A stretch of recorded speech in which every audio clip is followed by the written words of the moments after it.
Welcome to For the Record Open Mic. That's right, I'm Rick White from 180 Biz, and today I'm going to share my thoughts on clarity in ways I promise you haven't thought of before. But before we get going with that, here's an important message from our partners. ShopBoss is software built by shop owners for shop owners. ShopBoss offers real solutions backed by real experience. Simply put, it's shop management software that works your way. When customers are in the lobby and cars are on the lift, you don't have time for a learning curve. Now that's where ShopBoss comes in with profit-boosting features that work the way you need them to right out of the box. From built-in DVI to robust customizable reporting, ShopBoss makes everything about running a shop work more smoothly. Plus, with their Boss Pay Payments feature powered by 360 Payments, you can enter the era of totally paperless payments. From text-to-pay, remote payments, and consumer financing options to compliant surcharging, and now even offering PayPal and Venmo options, everything is built right into ShopBoss. Plus, everything is backed by a fantastic support team with one goal in mind: your success. Be the boss with ShopBoss. Hey, welcome back. Again, Rick White from 180 Biz. I am so happy to see you. Well, I guess figuratively see you. But I want to talk about clarity today. Why? Because there's an incredible absence of it everywhere. Let's face it. How many of you are not getting what you want out of your shop? Just raise your hand like this. Come on, I know you're doing it. I can see it. That's right. Why? I'm going to tell you why. Number one, there's a psychological term called the illusion of transparency. That's right, the illusion of transparency. What does that mean? Now, if you're married, you're going to know what this means in just a sec. You should know what I need. You should know what I want. But come on, we know better. You hire people to work with you, not for you, with you. And you unconsciously expect them to know what it is you want and need. You unconsciously expect them to know how you want it done, and that isn't fair to them. And then all of a sudden, over time, you got all this stuff inside stacking up, and then it just goes off like a bomb. And it's not fair. It's because you're not clear. So the first thing you got is the illusion of transparency, where you're not saying anything at all. But then the second part of it is when you're talking and you're not clear. What do I mean by that? Hey, I need more hours. We need more sales. We need more cars. Guess what that means? It's clear as mud. You got to get in there. You know, there's a term, I don't know if you've ever heard of it before. It's called crystal clear. Why do we say crystal clear? Because originally, when you come up with it, it's crystal. It's something that no matter what, I can hold it, I can see it, I can feel it. I know what it looks like. It has edges and borders and thickness and color. So I can physically get it in my head what it looks like. Okay? So you're not clear. Third thing that's preventing your clarity is not being firm. There are going to be times when you have to have a conversation where you're not getting what you need to get. But the problem is because you're saying things like, we should get more cars. It might be nice if we could get more build hours. Boy, I'd really like to get, some parts margin here, better parts margin. You're not being firm. See, this is the next part of clarity. You got to be clear. You got to be firm. What do I mean from that? You want to make sure that when you're communicating, that there is zero chance of misinterpretation. Now, some people, they see that as being too blunt. But if you can talk to them and get them to understand, listen, I want to make sure you and I are on the same page. And we're going to get back to that in a second. Okay? You want to make sure they have the same image in their mind that you have in yours. So think this through for a sec. We think in images. I want to prove it to you. Close your eyes for a sec. Now, I promise I'm not going to touch you unless you want me to. But close your eyes. Take a deep breath. Clear your head. I'm just going to say a word. Elephant. Open your eyes.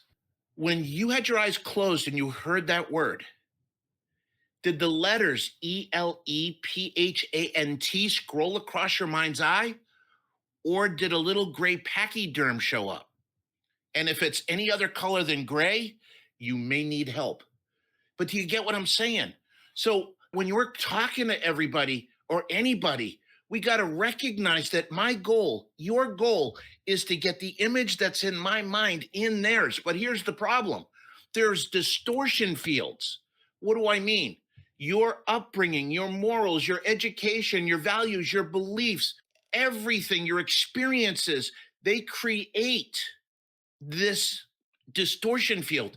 The other thing that's going to create it is, or add to it, is how you feel about the situation and how you feel about the person you're talking with. This creates a distortion field. And if that wasn't bad enough, guess what's on their side? It's their distortion field. It's their morals, their upbringing, their experiences, education, values, beliefs, all of these things. They have them too. But wait a second. They also have feelings about the situation, and they also have feelings about you. Could that impact it? Absolutely, it can. We've got to make sure that we are clear. It's got to be concrete, something that can be explained and then understood. If I'm looking for more cars per day, I'm not going to say, hey, it'd be nice if we could get some more cars in. I'm going to sit down with my advisor, John. I'm going to say, John, we need 3 more cars a day.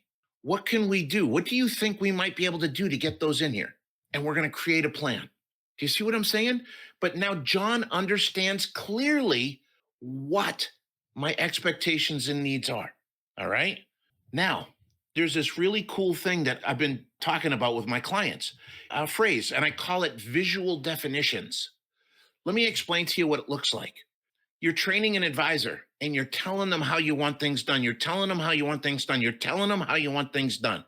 Telling doesn't work. Showing does. I want you to pretend that everybody comes from Missouri. For those of you that don't know, Missouri is called the show me state. So you want to be able to, if I want an estimate written a certain way, what I'm going to do is either find or create an estimate that exactly matches what I want. Here's the customer info I want. Here's the vehicle info I want. Here's the marketing source that I want. Here's their email address. Everything is going to be in place. Here's how it reads. It's going to read, I don't know if you noticed behind me, I got some Star Wars stuff. I have a problem, but it's okay. But it's going to start off with in a galaxy far, far away. And then it's going to go through and it's going to create a story. That's what you want to be able to do. You want to show them what that looks like. You print it out, you give it to them, you send it as a PDF, you keep it as a PDF, and that is your visual definition of what an estimate should look like. You should have one for an invoice as well. You should have one for the write-up from your tech. You should have one for the vehicle inspection. You should also have visual definitions for describing the severity of a concern. So let me give you a couple of examples. You should have a picture of what a weep looks like, a seep, a leak, a drip. You should have pictures of these so that your advisors and your technicians are talking the same language. Why are they talking the same language? Because they're referencing the same visual definition. It's an amazing thought process, but it is so cool. Another one, how about control arm bushings? Is it one we're going to watch? Is it something that needs to be replaced as a maintenance recommendation? Or is it a repair? Or is it a safety issue?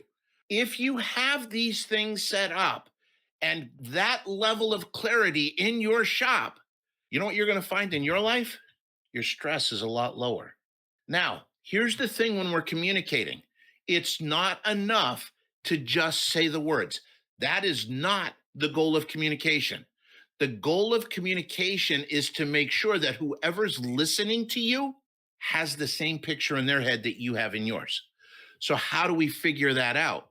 So after I'm done talking with you, let's say we're talking about those cars and we're going to pretend you're John for a sec. So you're going to come to me. I'm going to finish up and I'll say, okay, so John, what did you hear me say? Based on our conversation, the action plan, and everything, what did you hear me say? This is called reflective listening. You want to make sure that they're coming back to you with what they heard. Because here's what I'm going to tell you, this is a Rickism.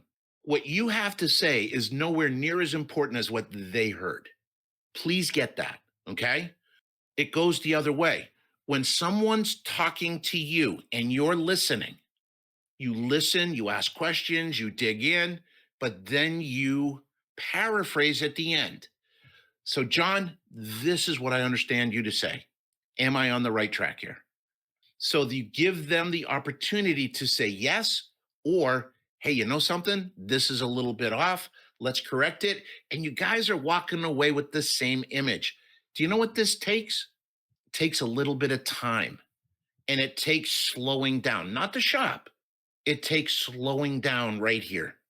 And that's important. You know, it's funny. Before I started this recording, I was talking with Carmen. I said, Carmen, I got so many things bouncing in my head. And we talked about this word cacophony. There's just a cacophony and noise in my head. I've got to quiet it down for a second so that I can be here and present this information.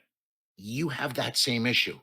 So on a scale of 1 to 10, 1 being you suck, and 10 being you're so clear, I need sunglasses. Where is your communication level at? Now, you just gave yourself an answer. That's great. You want to have some fun? Have your team rate it as well. Do this stuff, and I promise your stress is going to go down, work is going to go smoother, and you're going to have better days. Until we talk again, have a great day. Go make some money. We'll see you soon. Bye-bye.